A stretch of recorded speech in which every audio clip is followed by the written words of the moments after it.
सत श्री अकाल फ्रेंड, दोबारा से आप लोगों के सामने मैं एडवोकेट गुरमीत सिंह। दोस्तों, आज हम बात करेंगे एफआईआर की। एफआईआर होती है दोस्तों फर्स्ट इंफॉर्मेशन रिपोर्ट, और जब ये एफआईआर किसी की दर्ज हो जाती है तो ये वही जानता है कि उसको दिन में तारीख कैसे नजर आते हैं।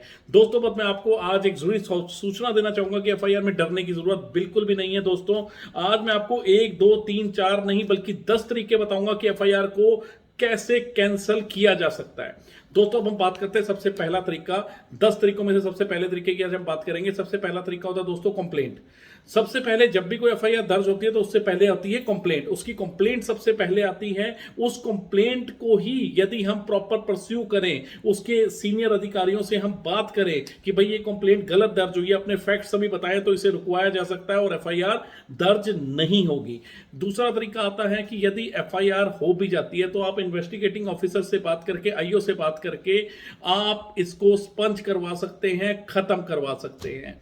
दोस्तों, यदि एफआईआर दर्ज हो गई और चार्जशीट चालान यदि प्रेजेंट नहीं हुआ तो भी आप article 226 and article 32 supreme court में रिट डालकर भी इसको कैंसिल करवा सकते हैं।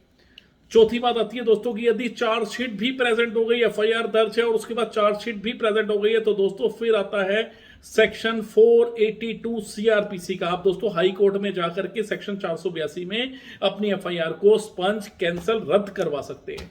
अब आता है दोस्तों पांचवा पॉइंट, चार्ज का। यदि दोस्तों सबसे पहले जब भी चार्जशीट प्रेजेंट होगी तो उसके बाद लगेगा दोस्तों चार्ज यदि लगता है, चार्ज लगने पर यदि आपके वकील साहब प्रॉपर बहस करते हैं और चार्ज की कार्रवाई रुकवा देते हैं तो भी दोस्तों आपकी एफआईआर को रद्द किया जा सकता है। छठा पॉइंट आता है दोस्तों एविडेंस का। जब कंप्लेनेंट गवाही के लिए आता है और मुकर जाता है कि मेरे साथ ऐसा कुछ नहीं हुआ, और अगर यदि कुछ हुआ तो वो इसने नहीं किया, किसी और ने किया, दोस्तों तब भी जज साहब को पावर होती है कि सेक्शन 245 सीआरपीसी की कार्रवाई करते हुए उसे डिस्चार्ज कर सकते हैं, एफआईआर को रद्द कर सकते हैं। सातवां आता है दोस्तों कि सारी गवाहियां हो जाती हैं, फैसला आने की स्टेज आ जाती है और आपको एक्विटल मतलब बरी कर दिया जाता है, तब भी वो एफआईआर ऑटोमेटिक कैंसिल हो जाती है, रद्द हो जाती है।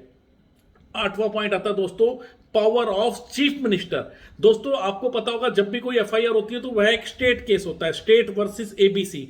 उस स्टेट का मुखिया उसका चीफ मिनिस्टर होता है, वह कभी भी उसको खत्म कर सकता है। लेकिन दोस्तों ये सिर्फ स्टेट्स के अंदर, सेंटर में ऐसा नहीं है। लाइक सेंटर आप दिल्ली की बात करें, दिल्ली में ऐसा नहीं होगा, हरियाणा, पंजाब, यूपी, यहां पर यह चीज कामयाब हो सकती है। फिर दोस्तों आता है प्राइम मिनिस्टर की पावर ऑफ प्राइम मिनिस्टर।